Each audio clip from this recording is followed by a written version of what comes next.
যাদের dry skin তাদের জন্য কিন্তু শীতকালে একটা বিশেষ কেয়ারের প্রয়োজন হয়। যেমন আমি একটু ফেস অয়েলের আগেও ইউজ করি একটা হাইড্রেটিং সেরাম। তো সেইগুলো সব একটা একটা করে ইউজ করে নেওয়ার পর হাতেও কিছু ক্রিম লাগিয়ে নিলাম আর ঠোঁটের জন্য লাগিয়ে নিলাম একটা লিপ গার্ড, আর তারপর চশমাটা পরে লেগে পড়লাম কাজে। ঠাকুর ঘরে পুজো দিয়ে এসে নিচের ঘরগুলো একটু ভালো করে ধুলো দিয়ে দিচ্ছিলাম।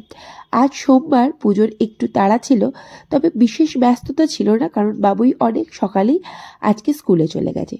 দিনটা শুরু করার আগে নিজের জন্য এক কাপ কফি করলাম এবং সেটা খেয়ে আমি রান্নার কাজে লেগে পড়লাম। ভীষণ সিম্পল ছিল আজকে আমাদের লাঞ্চ মেনু। শিম আলু দিয়ে একটা ভাজা, পেঁয়াজ আর বকফুলের ভাজা, আর হচ্ছে মুসুরির ডাল। তো ঘরদোর কিন্তু একদম গোছানো কমপ্লিট হয়ে গিয়েছিল।